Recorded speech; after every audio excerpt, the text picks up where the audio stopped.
The Pro Bowl wasn't supposed to look like this. Not this year, not with the numbers staring everyone in the face. Yet somehow, a rookie quarterback with one of the lowest QBRs in the league didn't just show up, he arrived like the main character. Cameras waiting, first-class treatment, family beside him, attention locked in. And the moment his name appeared in San Francisco, the entire conversation around the Pro Bowl flipped on its head. Because here's the part nobody can explain with a stat sheet. Dozens of quarterbacks had better seasons, more wins, more yards, more efficiency. Some of the league's biggest stars stayed home. Veterans opted out quietly. And yet, the spotlight found Shedeur Sanders anyway, a fifth-round rookie, a replacement selection, a player critics say didn't earn the moment in the traditional sense. But earning it was never the point, not this time. What happened next wasn't just backlash, it was a lightning strike. Fans arguing, analysts scrambling, social media splitting into sides within minutes. One side saw it as proof the Pro Bowl had lost its soul. The other sensed something bigger happening in real time. Because this didn't feel accidental, it felt intentional, like the league knew exactly what kind of response this would trigger and stepped on the gas anyway. And the strangest part? The NFL didn't flinch. They didn't walk it back. They didn't downplay it. They leaned into it. Every clip traveled further than the game itself. Every reaction fueled the next one. A moment that should have been forgettable suddenly became unavoidable, not because of what happened on the field, but because of what it revealed off it.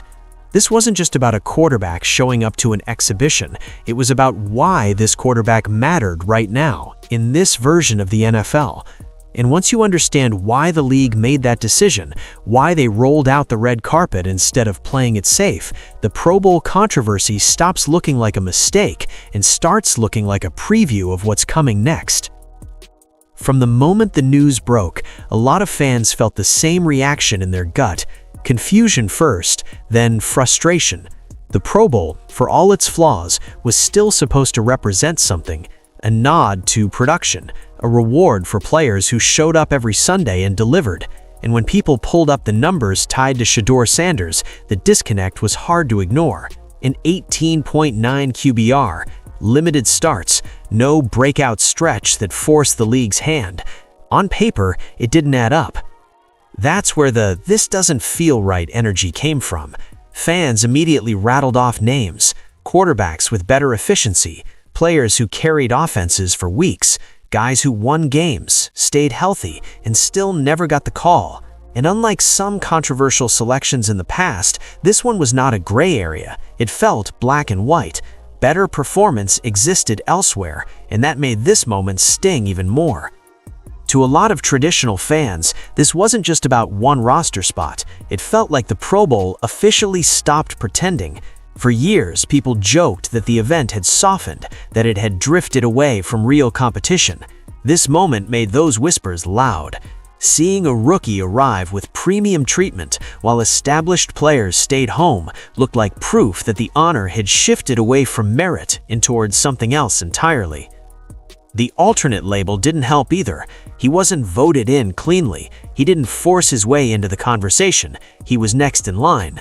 That detail mattered to people who still view football through the lens of hierarchy and grind. The idea that a fill-in could become the headline felt disrespectful to the players who had already paid their dues. And once that perception set in, everything else became fuel. The VIP arrival, the cameras, the attention. Each clip felt less like celebration and more like confirmation that the league was rewarding exposure over execution. Fans weren't just questioning the decision, they were questioning what the Pro Bowl even stands for anymore. But what made this reaction even stronger was how fast it spread. This wasn't a slow burn debate, it ignited instantly. Because deep down, fans weren't just upset about one quarterback, they were reacting to the fear that the game they grew up valuing was being redefined right in front of them, and that discomfort was only the beginning. For years, the NFL has been slowly drifting in a direction most fans didn't want to talk about, not announcing it, not debating it publicly, just moving. inch by inch, away from pure on-field merit and towards something more complicated. The Pro Bowl was the clearest place to hide that shift because the stakes were low and the attention was already fading. Fewer people cared who made it, fewer players even showed up, and that apathy gave the league cover to start experimenting. The truth is, the Pro Bowl has been bleeding relevance for a long time. Opt-outs became routine, injuries turned it into a formality, fans stopped tuning in because the game no longer looked like football. It became background noise in a league that survives on urgency, and the NFL knew it. They didn't need another technically deserving roster to fix that problem. They needed something that would force people to look up from their phones and argue again. That's where the shift happened, quietly. The league stopped treating the Pro Bowl as a reward and started treating it like a vehicle, a platform, a testing ground for what actually drives attention in the modern sports economy. Numbers still mattered, but not more than reach. Wins still counted, but not more than relevance. What mattered most was whether a player could pull a casual fan back into the conversation. This wasn't about disrespecting the past, it was about confronting reality. Younger audiences weren't watching full games, they were consuming moments, clips, personalities, storylines, and while traditional fans were debating efficiency ratings, the league was watching engagement charts. The math just didn't line up the way it used to. So when critics say the Pro Bowl changed overnight, that's not true. It had already changed. Most people just didn't notice because nothing forced the issue. Until now, until a selection came along that made the shift impossible to ignore, one that dragged an internal strategy out into the open and dared people to push back against it. What fans saw as a betrayal, the league saw as alignment. The Pro Bowl was no longer about honoring the past season, it was about sustaining the future audience. And once you accept that, the decision that caused all the outrage stops feeling reckless and starts looking calculated. Because the NFL wasn't confused about what it was doing, it was finally admitting what mattered most without ever saying a word. If the NFL was going to test how far this new model could go, it needed the right name attached to it, not a random rookie, not a quiet overachiever, someone who could carry attention before a ball was even snapped. And that's exactly why Shedeur Sanders became the perfect test case. His visibility didn't start in the NFL. It didn't even start in college. It followed him from the moment people realized whose last name he carried. Being Deion Sanders' son meant there was never a neutral moment in his career. Every success was labeled expected. Every setback was magnified. There was no hiding, no slow build, no anonymous development phase. He grew up in public view, and that alone separated him from almost every other quarterback in his draft class. But legacy by itself isn't enough to sustain attention. What made Shedeur different was how comfortable he seemed inside the noise. He never tried to disappear from it. From high school to Jackson State to Colorado, he leaned into the pressure instead of pushing it away. Cameras didn't change how he moved. Criticism didn't make him shrink. And that confidence, whether people love it or hate it, translates on screen in a way the league understands very well. That's the part critics often miss. The NFL wasn't betting on his stat line. They were betting on his ability to hold attention through conflict. Players who generate universal approval rarely move the needle. Players who split opinions do. Shedeur had already proven that he could carry a narrative without falling apart under it. And in a league increasingly built around discussion, debate, and reaction, that skill might be more valuable than clean box scores. He also represented something newer the NFL is still learning to leverage: self-awareness. Shedeur understands visibility as a tool, not a distraction. He doesn't run from cameras, and he doesn't let them define him either. That balance matters. It means the league doesn't have to protect him from the spotlight. He can handle it. That alone makes him usable in moments where the NFL needs a face, not just a player. And then there's the timing. A rookie, not dominant yet, not broken either. Still early enough in his career that his story feels unfinished. That uncertainty is fuel. It invites speculation, projection, and argument. If he succeeds, the league looks visionary. If he stumbles, the conversation still continues. Either way, the spotlight stays on. That's why this wasn't random. That's why it wasn't about fairness. The league needed someone who could stress test its new definition of value without the entire system collapsing. Someone polarizing enough to spark backlash, stable enough to withstand it, and visible enough to make the experiment impossible to ignore. Shedeur fit every requirement, and once he stepped into that role, the reaction proved the league made the right choice, at least by the standards that now matter most. What happened once Shedeur Sanders touched down made it impossible to argue this was just a routine Pro Bowl appearance. This wasn't a quiet arrival, it wasn't low-key. It looked deliberate from the first moment. Personalized greetings, first-class logistics, family travel handled seamlessly. Everything about the weekend carried the weight of intention, not coincidence. And for fans still clinging to the idea that this was accidental, the optics told a very different story. The NFL didn't just allow the spotlight, it directed it. The pacing, the access, the framing, every detail felt timed to maximize visibility. This was the kind of treatment usually reserved for face-of-the-league veterans or postseason heroes, not a rookie listed as an alternate. That mismatch is what made it impossible to ignore.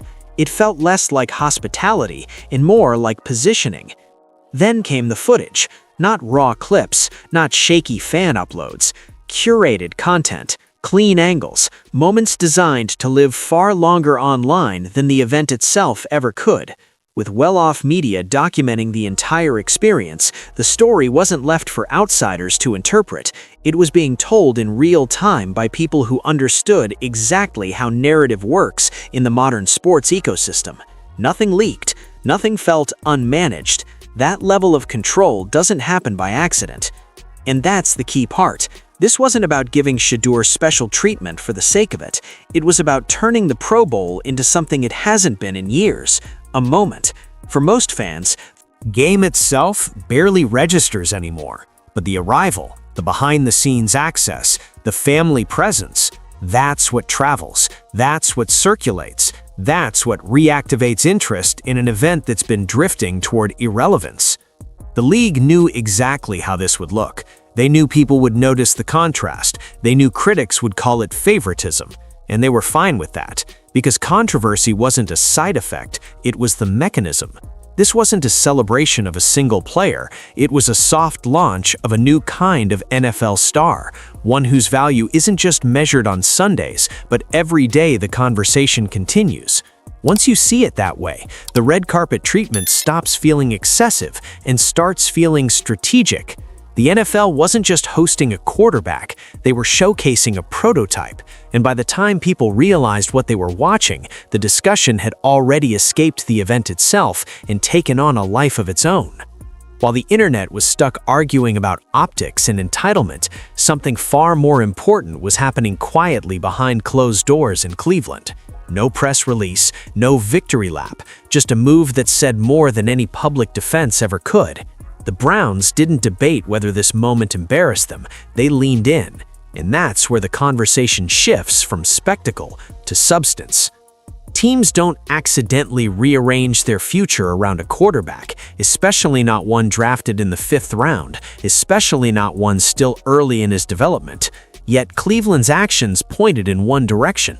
Hiring Danny Breyer to oversee the passing game wasn't a coincidence or a safe hire, it was alignment. It signaled that the organization was no longer evaluating Shedeur Sanders as a temporary option or a developmental lottery ticket. They were investing in him as a central piece. This is the kind of commitment fans don't always recognize right away. Building around a quarterback doesn't always show up as a bold headline. Sometimes it looks like reshaping terminology in the playbook, simplifying reads, adjusting protections, designing concepts that match how a quarterback sees the field instead of forcing him into a system built for someone else. That level of customization is rare, and it's never cheap in terms of organizational focus. For context, most late-round quarterbacks get whatever structure already exists. They adapt or they disappear. Cleveland chose the opposite approach. They're adapting the offense to the player. That decision only happens when a front office believes the upside outweighs the risk, not just on the field, but beyond it. Because once you center an offense around a young quarterback, you're tying your credibility to his progress. This move also exposed a deeper truth that undercuts much of the criticism. The Browns didn't view the Pro Bowl moment as noise. They saw it as confirmation, proof that the league sees something worth amplifying, proof that their quarterback can carry attention, pressure, and expectation without unraveling. That matters inside a locker room just as much as it does on social platforms. So while the public debate was framed around whether Shedeur deserved the Pro Bowl, Cleveland was asking a different question entirely. Can this player grow into the role the moment is creating for him? Their answer, quietly but clearly, was yes. And by the time fans realized that the Browns had already made their choice, the narrative had shifted from controversy to commitment. The reaction was loud, emotional, and non-stop, and that's exactly why it mattered. From the NFL's perspective, the backlash wasn't a problem to manage, it was proof the experiment was working. Analysts debated it on air, fans argued in comment sections, former players weighed in, social feeds filled up with clips dissected from every angle. For an event that had been drifting toward irrelevance, the Pro Bowl suddenly became unavoidable again. That's the part most critics missed. The outrage didn't hurt the league, it validated the decision. People weren't ignoring the Pro Bowl anymore, they were engaging with it, passionately. Even the harshest takes still required clicks, views, and time. And in the modern NFL economy, attention is the scoreboard that never lies. The louder the reaction, the clearer the signal. What made this moment so powerful was that disagreement didn't splinter the audience, it unified it around a conversation. You didn't need to like Shedeur Sanders to be part of it, you just needed an opinion. That's a marketer's dream. The league didn't accidentally stumble into controversy. It chose a moment it knew would divide people, because division keeps stories alive longer than consensus ever could. And while fans were arguing about fairness, the NFL was watching a different set of numbers. Engagement spikes, clip circulation, demographic crossover, younger audiences pulling Pro Bowl content into feeds where football rarely lived. These are the metrics that decide future strategy. In this moment, overperformed. The backlash didn't expose a flaw, it exposed demand. There was also something telling about who was most upset. Traditionalists, stat purists, fans already emotionally invested in how things used to be. Meanwhile, casual viewers and younger fans didn't approach the moment with the same baggage. To them, it wasn't sacrilege, it was entertainment, it was story. And that contrast highlighted exactly why the league feels pressure to evolve. Even criticism became part of the content loop. Every angry segment fueled another reaction video. Every dismissive take gave the moment new life. The conversation sustained itself without the league needing to push it further. That's rare. And once that dynamic took hold, the point became impossible to argue against. You can question the decision, you can dislike it, but you can't deny its impact. In that sense, the backlash didn't undermine the NFL's new direction, it revealed it in full view. The league wasn't chasing approval, it was chasing relevance. In the moment people couldn't stop talking about, arguing over, and resharing proved something uncomfortable but undeniable. The game has changed, and the reaction was the evidence.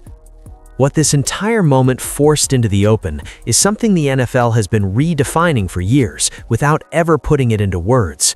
Value no longer begins and ends with production. It used to be simple: yards, wins, efficiency, longevity. If you checked those boxes, you were valuable. If you didn't, you waited your turn. But that definition doesn't survive in a league that competes not just with other sports, but with every form of entertainment fighting for attention. Today, value means gravity, the ability to pull eyes toward the league even when the game isn't being played, the ability to make people care on a Tuesday afternoon in February. That's why availability, personality, and visibility now sit alongside performance instead of behind it. The NFL doesn't just need great athletes, it needs carriers of conversation. That's where players like Shedeur Sanders represent the future instead of the exception. He embodies a version of value that's portable, it travels across platforms, it survives losses, it grows in debate. His relevance isn't tied exclusively to a stat line, which means it doesn't disappear when the season ends. And for a league built on year-round engagement, that matters more than ever. This also explains the widening gap between veterans and emerging stars. Established players often see events like the Pro Bowl as optional, even unnecessary. They've already secured their standing. Rest and preservation come first. But younger players, especially those who understand modern attention economies, see these moments as leverage, not because they're desperate, but because they're strategic. They recognize that visibility compounds. The NFL's audience has shifted too. Younger fans don't inherit loyalty through team history. They follow players. They engage through clips, personalities, and ongoing narratives. A quarterback who understands how to exist in that space isn't a distraction. He's an asset, and that reality forces the league to prioritize differently, even when it makes traditionalists uncomfortable. None of this means performance has stopped mattering. It means performance is no longer enough on its own. The league is rewarding players who can do both, compete and connect. Players who can carry the sports beyond the game itself. And once that becomes the standard, moments like this stop feeling like anomalies. This isn't the NFL abandoning its roots. It's the NFL adapting to survive where attention is fragmented and loyalty is fluid. The definition of value has expanded, whether fans like it or not, and the players who understand that early won't just play in the league, they'll help shape how it moves forward. This moment wasn't about settling a debate, it was about exposing one. The Pro Bowl didn't suddenly lose its meaning because of one selection. It revealed that its meaning had already changed. Most people just hadn't been forced to confront it yet. And when Shedeur Sanders stepped into that spotlight, the gap between what fans expect and what the league prioritizes became impossible to ignore. What happens next matters more than the argument itself.